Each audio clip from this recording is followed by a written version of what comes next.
Hello my sweet caramel, welcome back to my channel. जैसे कि हमने लवलेस मैरिज के लास्ट पार्ट में देखा था, जेके ने ते को पकड़ लिया होता है और उन्हें बहुत ही ज़्यादा ब्रूटली किस कर रहे होते हैं। तभी उनके डोर पे नॉक की आवाज़ होती है, जिससे दोनों का ध्यान उन पे से चला जाता है और ते उन्हें धक्का दे के पीछे कर देते हैं। तभी जिन डोर ओपन करके रूम में आता है। सो फ्रेंड, अब हम आगे की स्टोरी देखते हैं। जिन जैसे ही रूम में आते थे वहाँ से भाग जाते हैं। वो रो रहे थे, उनके लिप्स से ब्लड आ रहा था। जेके बहुत ही कामली जाके अपने काउच पे बैठ जाते हैं और वो जिन की तरफ देखने लगते हैं। जिन उनसे कहते हैं कि कुकी, ये तुम्हारी कॉफ़ी। ये सुनते ही जेके उन्हें कहते हैं ठीक है, और सामने टेबल की तरफ फिंगर से इशारा करते हैं। जिन टेबल पे कॉफ़ी रख देते हैं। जेके का ध्यान बिल्कुल भी उनकी तरफ नहीं था। वो अपने फ़ोन को लेते हैं और स्क्रॉल करने लगते हैं। जिन वहीं पे ही थोड़ी देर खड़े रहते हैं। तभी जेके उनसे बोलते हैं, ह्योंग, आपका काम हो गया, आप जा सकते हैं। ये सुनते ही जिन उनसे कहते हैं कि जेके, मुझे तुमसे कुछ बात करनी है। जेके उनकी तरफ देखते हैं और उनसे अपनी कोल्ड वॉइस में कहते हैं, कहिए क्या बात करनी है। तभी जिन बहुत ही हिम्मत जुटा के उनसे कहते हैं, ये जो तुम कर रहे हो ये ठीक नहीं है।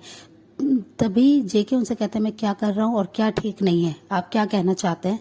ये सुनते ही जिन अपने गले को थोड़ा सा साफ करते हैं और उनसे कहते हैं कि ते के साथ जो तुम कर रहे हो ये ठीक नहीं है। वो बहुत ज़्यादा छोटा है, तुम्हें ये सब नहीं करना चाहिए। ते यहाँ पे एक सर्वेंट की तरह काम कर रहा है और तुम उसके साथ ये सब नहीं। तभी जेके खड़े होते हैं काउच से और उनकी तरफ देखते हुए कहते हैं, ह्योंग, आप यहाँ से जा सकते हैं। मैं नहीं चाहता हूँ कि मेरे किसी भी मामलात में आप लोग की दखल अंदाजी हो। ये मेरी लाइफ है, मैं इसे अच्छे से अपने तरीके से जीना जानता हूँ और आप अब रूम से जाइए और डोर को क्लोज कर दीजिएगा। ये कहकर वो फिर जिन की तरफ देखने लगते हैं। जिन कुछ नहीं कहते और वो साइलेंटली वहाँ से चले जाते हैं। वो जल्दी से किचन की तरफ जाते हैं।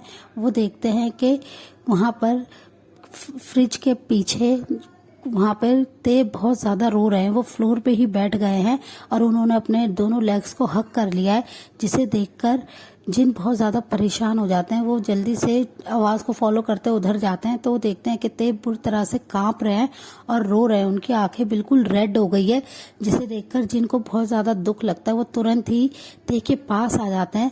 ते ने अपने फेस को अपने लेग्स में हाइड कर रखा था, छुपा रखा था। जिन जैसे ही उनके पास आते हैं, उनके शोल्डर पे हाथ रखते हैं। ते बहुत बुरी तरह से डर जाते हैं और अपने फेस को ऊपर करते हुए रोते हुए कहते हैं, प्लीज मुझे हाथ मत लगाइए। ये सुनते ही उनकी ऐसी कंडीशन देखते ही जिन उन्हें हक कर लेते और कहते हैं, ते डरो मत, मैं हूँ, तुम ठीक हो, कुछ नहीं हुआ है।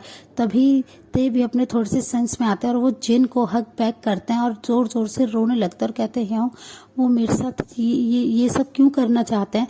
वो बहुत ज़्यादा कांप रहे थे, उनकी आवाज़ भी शेक कर रही थी। जिन उनसे कहते हैं, डोंट वरी, कुछ नहीं होगा, तुम सेफ हो, तुम यहाँ पर ठीक हो, मैं हूं ना तुम्हारे साथ। तभी वहां पर जिमिन भी आ जाते हैं। ते के रोने की आवाज को सुनकर वो भी कुछ अपने वर्क को ही कर रहे थे। वो अपने टमी पे अपने हैंड को रखे हुए आते हैं। उनका टमी अब काफी बिग हो गया था, उन्हें 7 मंथ हो रखे थे। वो बस देखते हैं कि ते इतनी बुरी तरह से रो रहा है। वो उनके पास आते हैं और उनसे कहते हैं, ह्योंग, क्या हुआ, ते ऐसे क्यों रो रहा है। तभी जिन उन्हें सारी बातें बता देते हैं।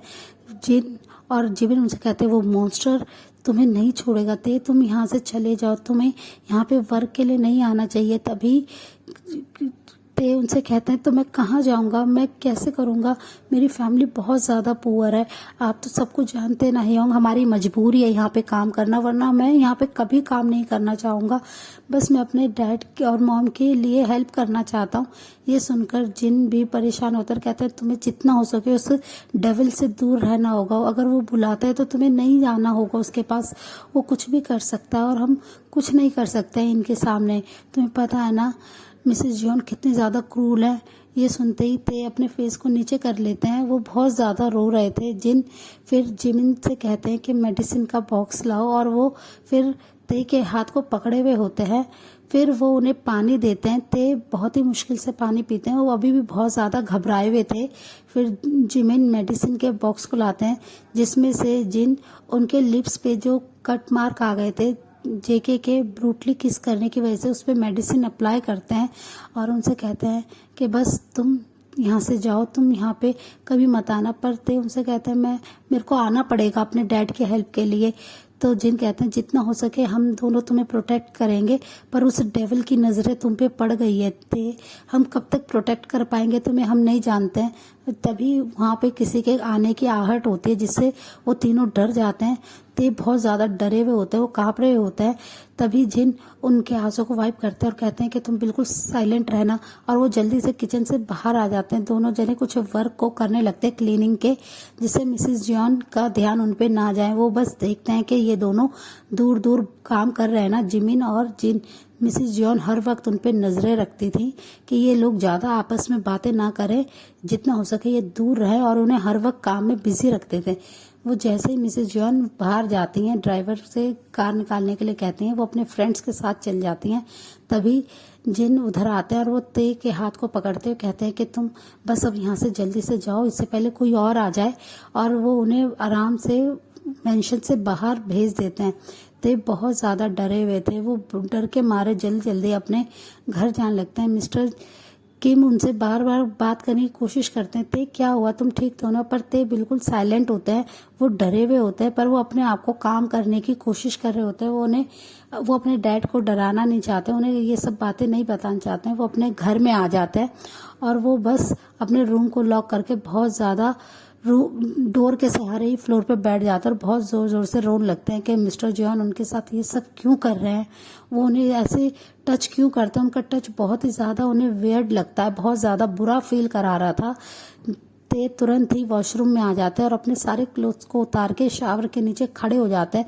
वो अपनी बॉडी को बहुत ही हार्शली रब कर रहे थे कि जेके उन्हें हर जगह टच कर रहे थे, उनकी निपल पे टच कर रहे थे, उन्हें स्क्यूज कर रहे थे, जिससे जेके अपने हाथ में लूफा लेते हैं ते और अपनी बॉडी को रब करने लगते हैं। वो जेके के हर एक टच को अपनी बॉडी से निकालना चाहते थे। इन्हें इस समय इतना ज़्यादा बुरा लग रहा था रब करने की वजह से, उन्होंने अपनी पूरी बॉडी पे स्क्रैच कर लिया था, पूरी बॉडी उनकी रेड हो गई थी।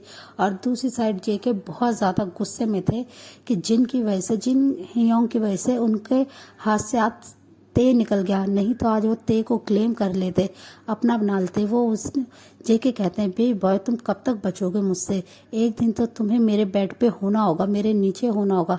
मैं बस तुम्हारे माउथ से अपना नाम सुनना चाहता हूँ, तुम बस जोर जोर से चिल्लाकर मेरा नाम पुकारो, तुम टेस्ट में कैसे होगे। और वो ये सारी बातें सोचते हुए उनके फेस पे एक बिग सी स्माइल आ जाती है कि वो उन्हें टेस्ट करना चाहते हैं। फिर वो बहुत ही सॉफ्टली अपने फिंगर से अपने लिप्स को टच करते हैं और उधर अपने टंग को फहराने लगते हैं, जिससे वो कहते हैं कि बे बॉय तुम बहुत ज़्यादा स्वीट हो, तुम्हारे किस का टेस्ट मैं अभी तक नहीं भूल पा रहा हूँ, तुम बहुत ज़्यादा यमी हो, मैं तुम्हें बहुत ही जल्दी खाने वाला हूँ। और वो ये कहकर अपने लोअर लिप पे हल्का सा अपने तीत से बाइट करते हैं और वो बहुत ज़्यादा हंसने लगते हैं। फिर ऐसे ही कुछ डेज जा रहे थे, जेके से थे जितना हो सके दूर रहने की कोशिश कर रहे थे। वो काम तो करने आते थे पर वो बहुत ही डरे हुए होते थे काम करते वक्त। वो जितना हो सके अपने डैड के साथ ही रहते थे।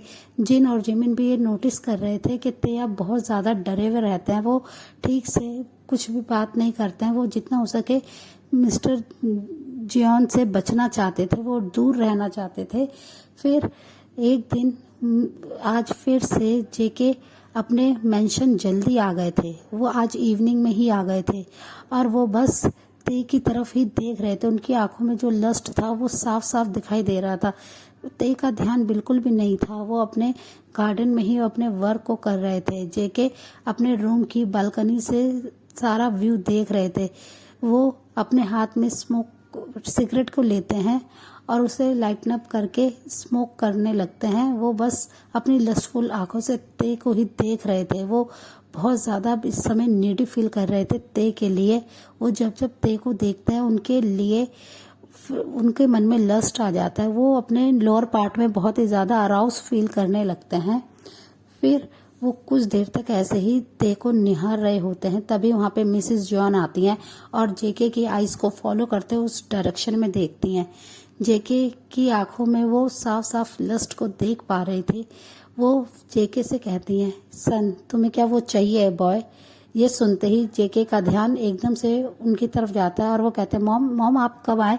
तभी मिसेस जॉन स्माइल करते हैं और कहते हैं, क्या तुम्हें वो चाहिए। ये सुनते ही जेके उनसे कहते हैं, मॉम क्या चाहिए। तभी मिसेस जॉन कहते हैं वो गार्डनर का सन तुम्हें क्या चाहिए।